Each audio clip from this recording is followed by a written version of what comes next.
Rozkladá sa na ploche 9455 km², čím sa radí medzi najväčšie na Slovensku.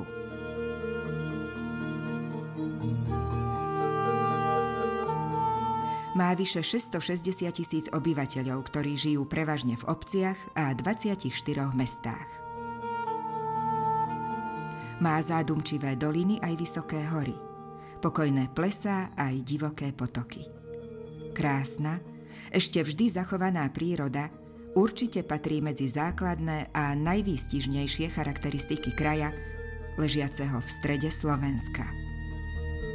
Moderný, dynamicky sa rozvíjajúci kraj, ktorý si napriek vplyvom súčasnej doby uchoval čriepky dávneho spôsobu života aj neobvyklú koncentráciu pamiatok.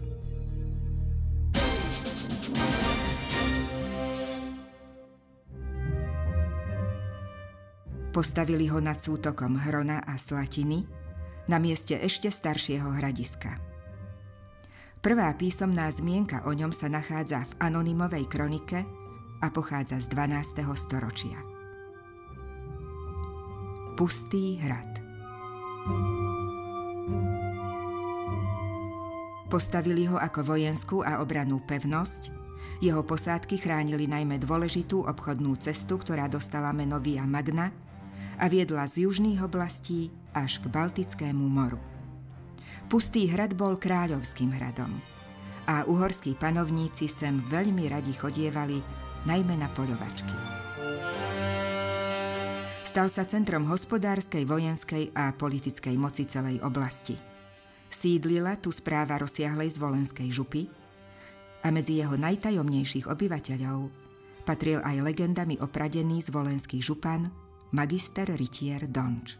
Pustý hrad sa pôvodne skladal z dvoch častí. Horný začali stavať v 12. storočí, dolný pochádza zo začiatku 14. storočia. Spája ich asi 400 metrov dlhý spojovací koridor. Celý komplex obklopujú mohutné hradby a zvyšky stavieb uprostred ešte vždy pripomínajú, že to kedysi muselo byť krásne a veľkolepé sídlo. Svojou rozlohou vyše 7,6 hektára patrí Pustý hrad medzi najväčšie hradné komplexy v strednej Európe. A už len pre tento fakt sa ho oplatí navštíviť.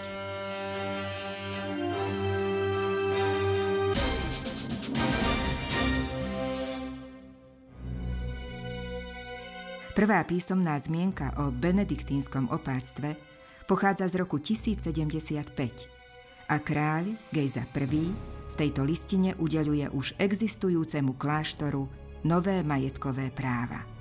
Kláštor bol významným strediskom vzdelanosti, technického pokroku, duchovného a kultúrneho života v stredoveku. Z prvotného románskeho obdobia sa dodnes zachovalo len veľmi málo. Súčasnú podobu začal kláštorný komplex dostávať v polovici 14. storočia. Jeho dominantou je trojloďový gotický kostol s dvoma charakteristickými vežami. Začiatkom 16. storočia, pod hrozbou tureckého nebezpečenstva, sa kláštor zmenil na renesančnú pevnosť. Kláštorný komplex v Hronskom Beňadiku je miestom pochádzajúcim z iného času, tajúplným a nesmierne vzácnym. Stál tu dávno predtým, ako benátsky kupec Marco Polo navštívil Čínu. Právom si zaslúži patriť medzi to najvzácnejšie, čo kraj ponúka svojim návštevníkom.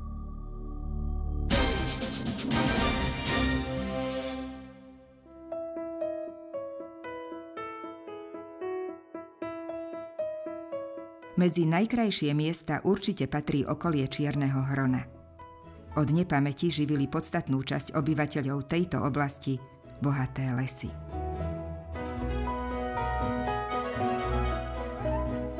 Lesným robotníkom spočiatku pri zvážaní kmeňov pomáhali kone.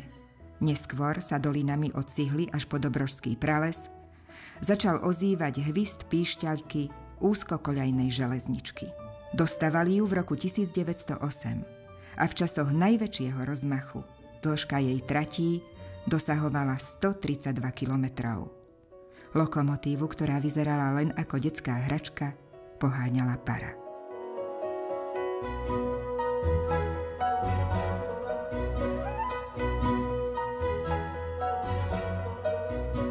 Hoci čiernohronskej železničke hrozila likvidácia, zásluhou odvahy a tvrdohlavosti skupiny mladých ľudí sa 17 kilometrov trate, vedúcej z Hronca do Vidrovskej doliny, podarilo zachrániť. Je to unikátna technická pamiatka a v súčasnosti jedna z najväčších turistických atrakcií regiónu.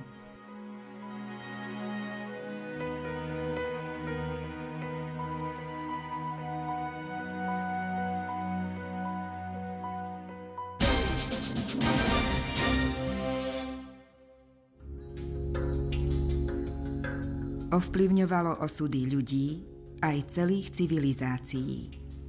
Viedli sa kvôli nemu vojny, znamenalo moc, slávu, šťastie, ale aj smolu. Zlato.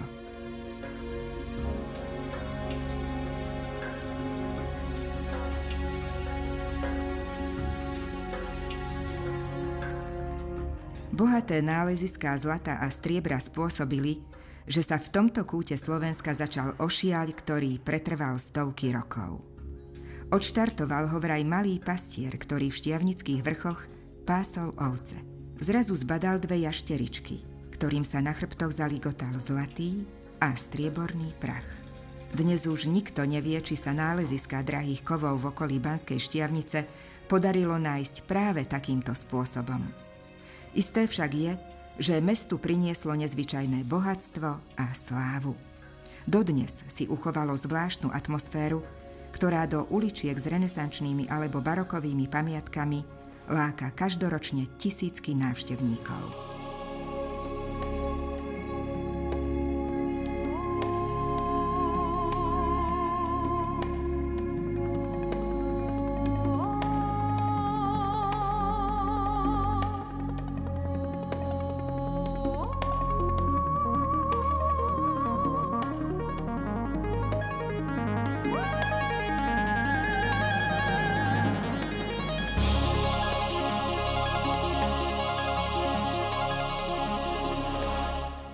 Pozornosť si samozrejme zaslúžia predovšetkým pamiatky súvisiace s baníctvom. Je to najmä sústava vodných diel, tajchov, ktorých energiu využívali na pohon banských zariadení a banícky skanzen.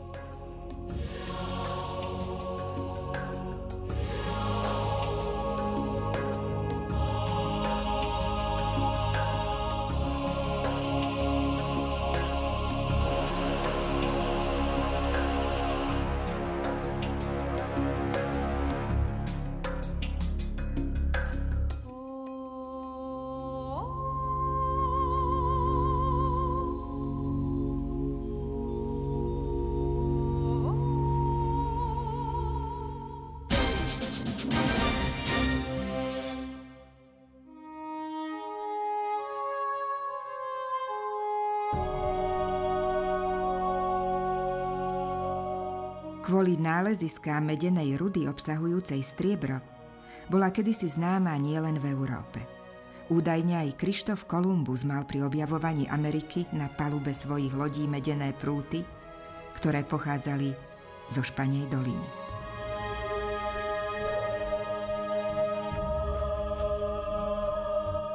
Domy roztrúsené po strmých svahoch, haldy vyťaženej zeminy, pozostatky banských chodieb ešte vždy pripomínajú, že jedna z najmenších obcí na Slovensku bola banským centrom.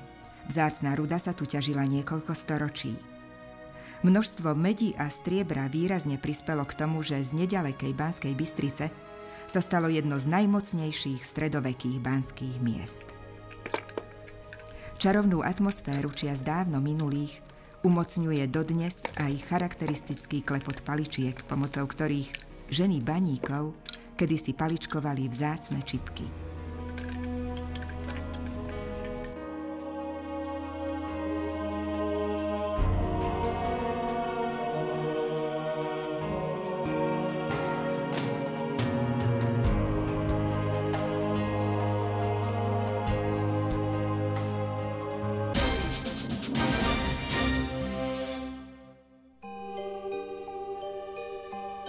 V stredoveku dostala prívlastok zlatá kvôli zásobám zlatonosnej rudy.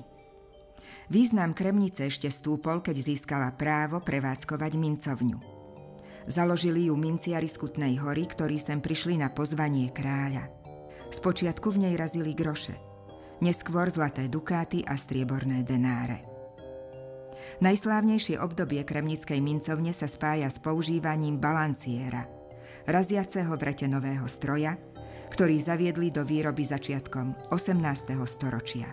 Kremnická mincovňa funguje dodnes a patrí medzi najstaršie firmy na Slovensku.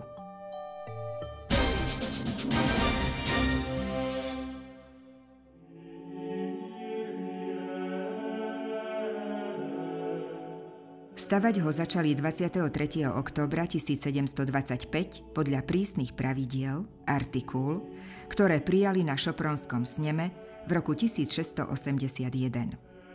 Kostolík v Hronseku museli veriaci postaviť podobne ako ostatné artikulárne kostoly bez veže na odľahlom mieste a za jediný rok. Má mohutnú konštrukciu, lomenú strechu pokrytú šindľami.